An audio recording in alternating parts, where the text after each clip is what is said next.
What is up, folks? Briston Gaming here. I'm going to teach you guys how to add a prefab to your prefabs folder. I'm going to teach you how to add it to nitrogen, and then at the end of the video I'm going to show you how to add it into maps that you're already playing on or about to start playing on. So first things first is I'm going to show you how to add this. So this is the mod I've got downloaded here. It's the castle prefab. I went ahead and I opened it up. Now I'm going to highlight these. You can also extract it directly into the prefabs folder. I'm just highlighting and then dragging over just because I'm lazy. I don't feel like doing the extraction process. But now your prefabs is found under your program files, Steam apps, common, 7 days to die, 7 days to die data. Well, actually it's just the data folder. If you look into 7 days to die, it's the data, and then you click on prefabs. This is where your list of prefabs are. And then now I've got my prefab over here highlighted. I'm going to click and drag. Now I've already got it in there, so I'm not going to copy or I'm not going to replace these files. But what you would normally do is you just click and drag, and then it'll go there, and then you're done. So now we can go ahead and close that. Now, when you're in nitrogen, like I've got nitrogen pulled up here, you want to build a world or you want to do stuff, you're going to go into your nitrogen folder first, where you've got everything set at, and then you're going to go to resources, and then you have all this big list of stuff here. Now, there's different prefab stuff that you can do. I'm going to be using the prefab list, which is referencing this. It's saying that this list here is how it's going to generate this world. So what we're going to do is we're going to come in here, and now this is all the different prefabs and stuff like this. And now a lot of this is stuff that I don't fully understand how everything works. Some of these are coordinates and heights and depths and stuff like that. Some of it's not. Now, if you want to add a prefab to this list, normally what you would have to do is you have to figure out what it's called. Like the prefab we just had is called castle. And then you can play around with these numbers, have it spawn different coordinates, different heights, different depths, things like different orientations, different rotations, stuff like that.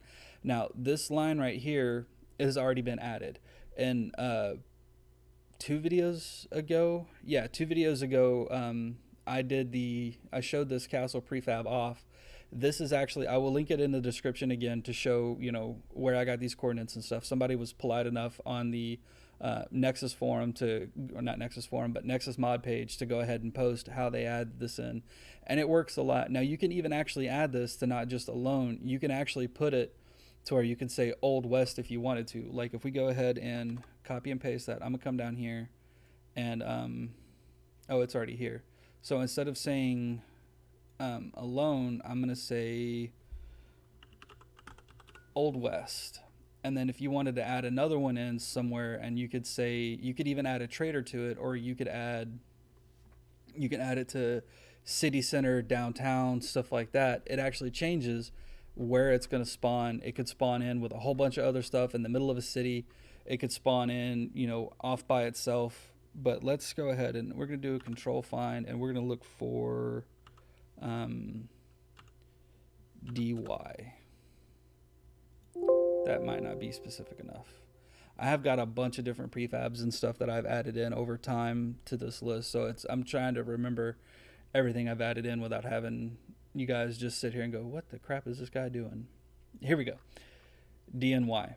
So as you see here, this DNY castle right here, I added this in, but as you see, I've got it set to small town, alone, downtown, and city center. So that means it can spawn, pretty much anywhere. But I don't want to have that for every castle. Some of these castles are great, some of them aren't so much. Different POIs you want to have spawn different ways. I don't want that super huge POI spawning in every city, but having it small, spawn alone, and then in the Old West, why not, right? It lets it spawn just a little bit more. But once you've got it set up, once you've got everything entered in how you want, you go ahead and you click on save, and then you can close it out. And then you launch your nitrogen stuff, you build your world, and that's how you add a prefab to your prefab folder, and that's how you add a prefab to nitrogen. Now, I'll bring you guys back in when I get in game. I'm going to generate a new world, show you guys how to add stuff in game. Alright folks, so here we are, we're in game. Now, this is normally where a lot of your prefabs and stuff like that are going to generate in if you do random world. Not all of them will. Some of the big skyscrapers and stuff like that, because the stuff that the Fun Pimps have changed on the background, won't generate in correctly like this.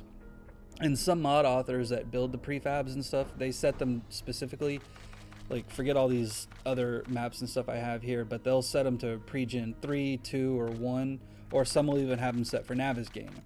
Now, the easiest way to get them to spawn in though is to just go random world, go ahead and click start, and they'll, generate in. Some, like I said, will have their different prefab or their different set maps like Navigating, pre-gen 1, 2, or whatever. I don't know how those work. I don't know how the mod authors have been able to set it like that, that's what it's supposed to do. But if that's what it says, then go ahead and do that, because they're not going to steer you wrong. But we're going to go ahead, we're going to start this Volya territory here. I'm not going to worry about doing anything like that. And it's going to go ahead and it's going to start, building the map. Now, I'll bring you guys back in once we're loaded in, and I'll show you how to bring POIs into the map after you're already in there. Alright folks, so here we are. We've already gotten the world to generate and stuff like that. So once you generate it, you exit out, you come back to here. Now that we are at this main scene, what you do is you're going to go to editing tools. Then you're going to go to world editor.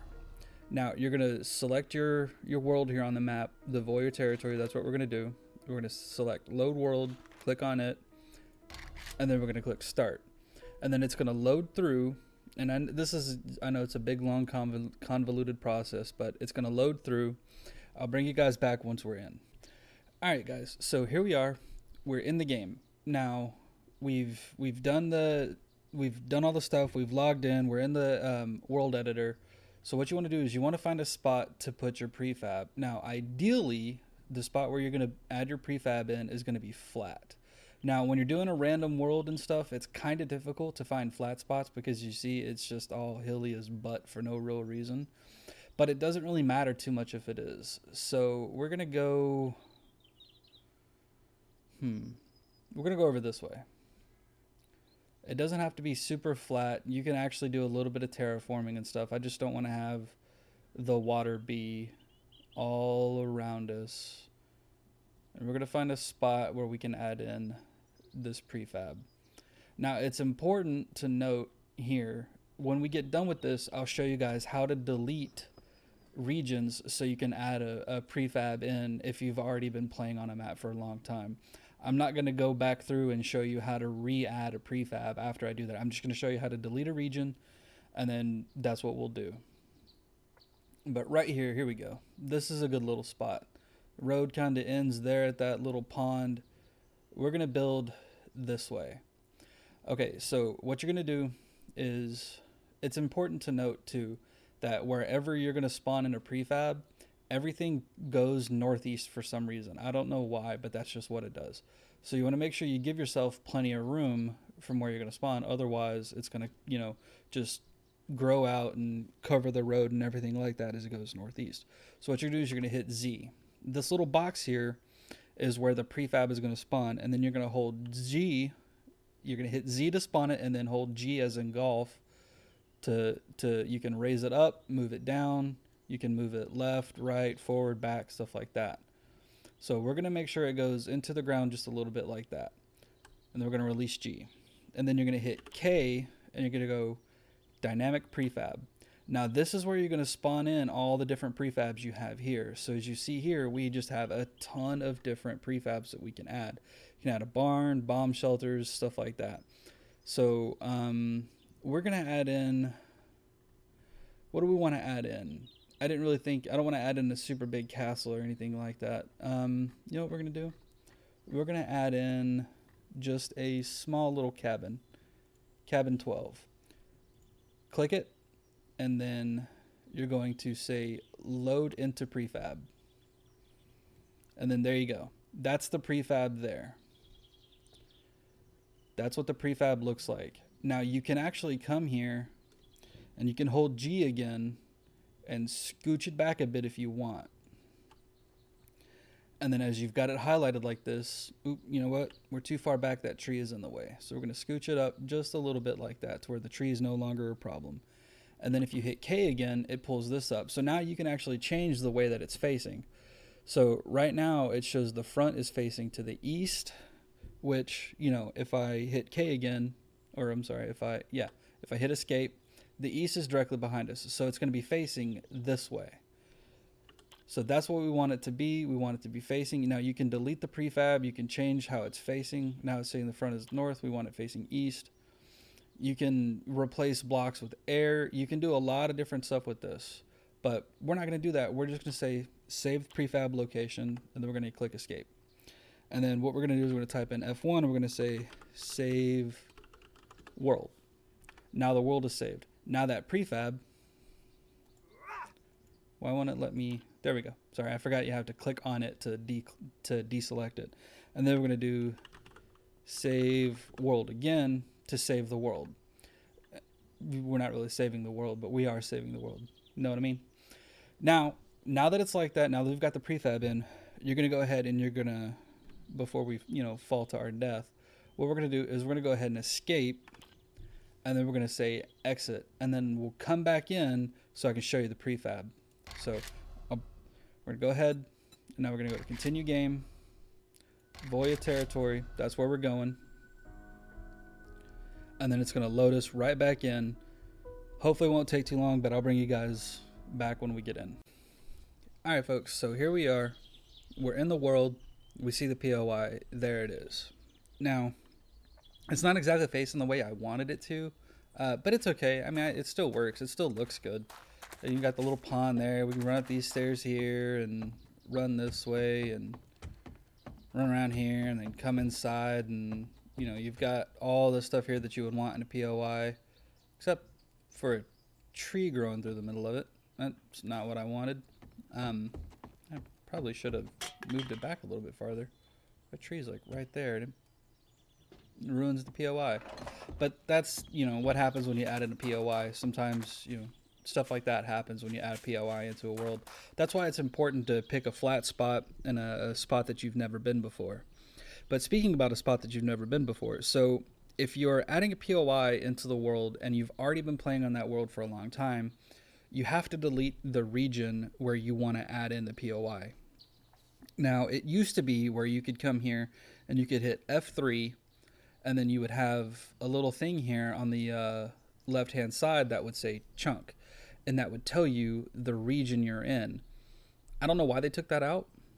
It doesn't work in any mode that I've ever seen anymore. I guess it's something with like Alpha 19, but you can actually figure out, you can do calculations and stuff like that. Or if you're playing on an 8K map, it's really easy because all you have to do is it follows the same basic grid pattern as Navigain. So if you have a Navigain map, which I will link a copy of the map in the description as well to be able to show you, all you got to do is just look at that, and then it's easy to delete. So if you can figure out, where on the map you've explored, which, I can't here, but if you, kind of know, you're at the southern portion of the map, you're at the northern portion of the map, or what have you, I'll show you guys how to be able to delete that region so you can add in your POIs. So go ahead and exit out, and then I'll pull it up and bring you guys in. All right, folks, so here we are. Now I'm going to show you guys how to delete a region. So you come here, you find your map, Voya territory. You find your save. This is everything. Now, if you've never started on a map, if you don't have a save on that map, like if I come here and I click on West UG territory, it's empty because I haven't played on it. So we're going to come back in here to the Voya. So this is what you're looking for. So now we're going to click on region. All of these different regions is the areas that we've been on that map. So if you've got a Navigain map, you can kind of go off of it. If you know you were at the south, you were at the north, or what have you, you can kind of use the Navigain map, especially if it's this only works if it's 8K, mind you. The Navigain is an 8K map. If you're playing on an 8K map, it works the same because it uses basically the same grids. So if you know what grid you are in, you know what region, you can just delete it or delete everything else, if you want to have everything else respawn. Now, another trick that you can do with this is if you're playing on a world, you're, you're wanting to save just one chunk, have everything else reset, what you can do is you can spend, 10-15 minutes running around your little base, put a block down, move some stuff around, do stuff like that in your base, and then just run around and let whatever chunk you're in, whatever region, will be the one that saves, because that's where you've been. You haven't been anywhere else, so it'll be the one most recently saved. And then you can go through and delete every other region. That'll cause everything to reset, which can give you a whole new blank space to go build whatever you want. That's actually the easiest way to do this, is to just spend 10 minutes putting just empty blocks around your base, running around doing stuff like that at your base, and then come here and look at your regions folder and then say, okay, cool, I know what I need to do. I need to delete everything below this one, or what have you. And then there you go. You're good to go. You can go back in, load whatever prefabs you want wherever you want them. That's how you add prefabs to or POIs to your 7 Days to Die and to Nitrogen. I hope you guys have liked the content. Make sure you like, subscribe, drop a comment down below. Let me know what you think. Thanks for sticking around. I know it was kind of rambly, and I know I kept cutting in and out on you guys a whole bunch, and I apologize. It's a difficult thing to do with this, to be able to show you guys accurately how to be able to do everything that you wanted. So have fun, take it easy. We'll see you next time.